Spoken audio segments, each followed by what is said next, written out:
Busted in Lagos, blasted in Dubai secrets and scandals. Adanna and Zina step off the first-class flight from Lagos to Dubai. The heat of the desert air clashes with the icy chill in their veins. The trip wasn't optional. BZ had made that crystal clear. As they enter a luxury black SUV waiting at the airport, their phones buzz at the same time. It's an unknown number. "Welcome to Dubai, ladies. You're about to meet the real boss." They exchange wary glances. They check into their exclusive hotel and get dressed for a black tie event.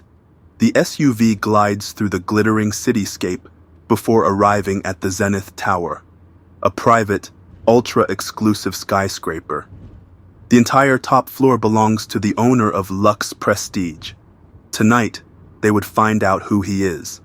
The elevator opens into a sprawling penthouse with floor-to-ceiling windows overlooking the entire city. Like the man who owns this penthouse also owns the city. They see a sheikh. That must be the guy. They go over to him to be photographed with him. They are used to that. They are models. Nope, he's not the guy.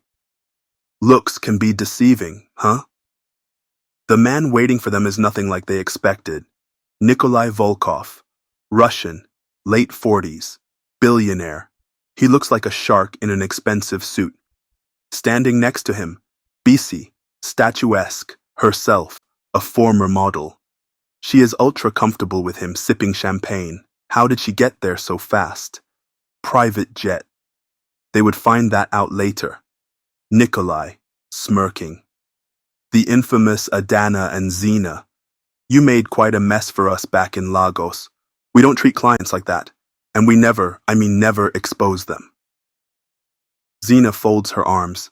She hated that word. Client. She was never raised to be that kind of girl. "If you wanted us here to apologize, we're wasting time." Nikolai chuckles. "Oh no, I didn't bring you here for an apology. I brought you here for an opportunity." Adanna and Zina exchange a look. Adanna asks, "Opportunity for what?" Nikolai walks toward them, his icy blue eyes piercing through them. Nikolai, with syrup in his voice, says, "I want to make you stars." Just yesterday, or the day before, Zina and Adanna would have accepted that offer in a heartbeat. But what a difference a day makes. The kind of stars BC and this guy Nikolai were talking about did not fit into what they were planning for their lives. They are led into a lavish dining room, where gold-plated dishes are set on a long table. Other gorgeous international models, mostly women and a few men, are seated, all of them oddly quiet, obedient, almost robotic, their eyes holding something dark behind the glamour. Biss continues the speech. Lux Prestige is not just a modeling agency. It's a gateway to the most powerful circles in the world. The richest men want more than just a pretty face. They want influence. These are men of daring and challenge. They don't want it just handed to them. They want a relationship. Well, the semblance of a relationship. Zina asks in disbelief. They want us to believe that we are in a relationship with them. Really? Bisa says, yes, it's much sweeter that way. If they are photographed, they need it to look like they are in stable relationships. It's better for business and the media that way for them. And for you too, as she burst out laughing. Hasn't David been very generous with you too? Both Zina and Adanna get sour stomachs for a moment as they remember that they both were dating David and didn't know it. And they both thought he was marriage material. Oh, what were they thinking? Nikolai jumps into the recruitment campaign by saying, "And you, my darlings, have just proven that you are more than just beautiful. You're smart. And that's why I want to offer you a choice. Join us. There is a lot to be gained from joining us." Adanna's stomach tightens. She knows what this is. This is not about modeling. This is about control. Not just control of her and Zina and all these models here, but the models control the men, their dates. This Russian is a scary dude, and he has a lot of strings, like a puppeteer, pulling and controlling a lot of people. Zina interrupts Adanna's thoughts with, "And if we leave?" Nikolai, smiling coldly. "If you leave, be sure you don't remember you saw or heard any of this. Never speak about us again." Adanna blurts out, "We have to think about this." Zina says, "Where is the powder room?" A waiter points the way. Adanna thinks better of this and decides to play coy. She said to Nikolai and Beezy, "We are both exhausted from our flight. May we take our leave and speak with you tomorrow?" Nikolai pretends to not be chomping at the bit to get the two to sign on, but coolly says, "Tomorrow, noon. There will be a signing bonus for each of you, and upgraded penthouse for each, a driver, and a $1 million shopping spree. Each. Here in Dubai. Tomorrow." Zina's eyes widen. This is making her drool. This kind of talk overwhelms her. She was raised in the village. Adanna agrees that tomorrow at noon will be fine. Zina looks at her like she's crazy. Adanna cuts her eye at Zina, who catches on quickly and then says, "Yes, noon tomorrow." Feigning exhaustion, Adanna and Zina are taken back to their luxury suite in the Burj Al Arab, one of the most expensive hotels in the world. They know now that Lux Prestige is a high-end escort ring for billionaires, politicians, and crime lords. And they were meant to be the newest recruits. They weren't planning to think about whether to join this enterprise, but they weren't going to run either. They decide to fight back. Zina, "If we can find out who Nikolai is working with, we can take this whole operation down." "That's what I'm thinking," says Adanna. Adanna with her racing heart. She really needs to do something about that, she thinks to herself, but she lives on this adrenaline. Then she says, "We need to act fast. Then we need to get out of here. They're not going to let us leave Dubai easily." They were dropped off at the hotel, but no one followed them up to their suite, and there were no guards outside the hotel room. They each changed into more casual clothes, among the things that were provided in the suite, because the trip was so last minute and sudden. Not much to pick from. Everything was so fancy. Beautiful. In Lagos, they'd never turned down any of these designer items. They donned as much of a disguise as they could muster up, a hat and sunglasses, and sneaked out to a nearby internet cafe, stopping on the way to get burner phones with dirham that Adanna had exchanged for naira at the airport, just in case. Adanna says, "If anyone followed us here, they will expect us to be together. Zina, you sit over there, and I'll sit here. I'll feed you information as I get it." She sits at a computer to start digging into Lux Prestige. Zina asks, "What should I do?" Adanna calmly replies, "Check your emails, watch TikToks, do whatever you like, just look busy, normal. I'll be texting you using the phones we just got so we don't speak out loud for anyone to overhear." Adanna knows a tech-savvy man who happens to be her ex. She uses the internet cafe computer to contact him. Then he hacks into BC's secure email server at Lux. What she found out through him is shocking. Lux Prestige is connected to international money laundering, human trafficking operations, bribing top politicians in Nigeria, Dubai, and Europe, and fencing stolen jewels. What? And the biggest shock? They found out who David really is. David was a talent scout and trainer. David met and dated the potential women to train them on how to date a billionaire with discretion and get them hooked on the good life. Zina said, back in the village, "That's a rich hyena." "A hyena?" Adanna asked, since she was born and raised in Lagos. Why a hyena? That makes no sense. Zina answers, "Oh, I'll tell you another day. What else did you find?" The real players. Nikolai Volkov, Russia. The financier. Sheikh Omar Al-Farid, Dubai. The silent partner. Bissi, Nigeria. The recruiter. They might as well start calling her Madame Bissi, because that was her role with Lux Prestige. And at the bottom of one email, a hit list. Two names stand out, Adanna Oyebode and Zina Williams. They get up to leave the cafe, and the guy Adanna is seated beside gives her a little look. Well, how could he not?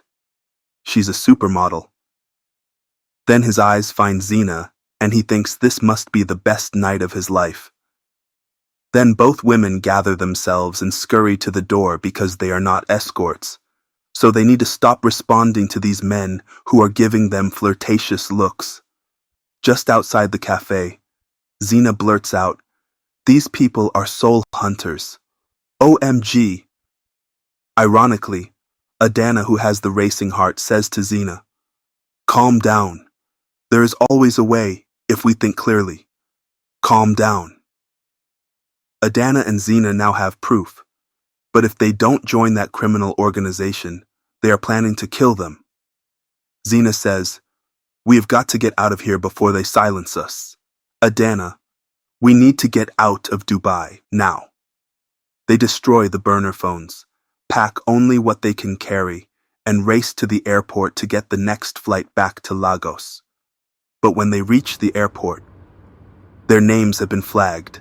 Their passports won't scan. Security escorts them away. Zina, this is a setup. They knew we'd run, lamented Adanna. Will we ever be heard from again, or disappear in this rich city? Two security men take them down a long dark corridor, and then out a back door. Is this it? Is this the end, they each wonder?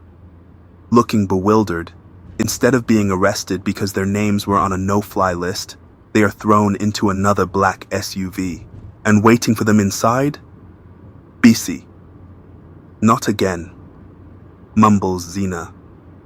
Bissi says very calmly, "You two really don't know when to stop, do you?" The car speeds off into the Dubai night. After some miles, the SUV stops outside a private desert villa.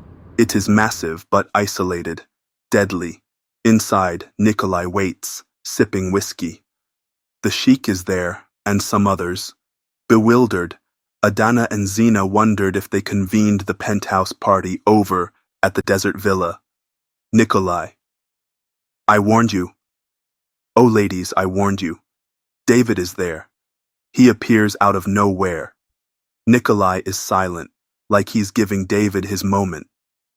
This is too much, Adanna thinks to herself and says, "David, what are you doing here, David?" Both Adanna and Zina wanted to know, while both looking at him and wondering why he was in a tuxedo and was always looking so damn good. And how does he always have women with him, or women following him? Adanna and Zina looked at each other as if they knew what the other was thinking. Silently, they communicated with one another. BDE. David smirked and said, "I just wanted to see you two get what you deserved. You can't take me down. I'm David." "David!" he shouted, beating his chest. Zina thinks, if we hadn't been sleeping with this hyena, we would never have been considered escorts. She began to feel guilty while still afraid of this Nikolai, these bodyguards, David's anger, and this isolated place. Nikolai repeats, "I warned you, ladies." Seeing this side of David, they were glad they did what they did to him back in Lagos. As two large bodyguards move toward Adanna and Zina, somehow David disappears without anyone noticing. That big man. How can he do that? Thought Adanna. It's like he has a superpower or something. Adanna's crazy thoughts were interrupted by a raspy whisper from Zina. "It's been nice knowing you, girl. For what, a day?" Adanna whispers back, "Never give up." Just as the bodyguards grab them, there is an explosion outside. Gunshots, chaos, sirens in the distance. A SWAT team storms the villa. Adanna smiles, but she and Zina are taken into custody also and thrown in the back of another SUV. "Oh, this is getting old," said Zina. Turns out, Interpol had been looking into Lux Prestige for some time, so they were tracking all these heavy hitters, especially Nikolai.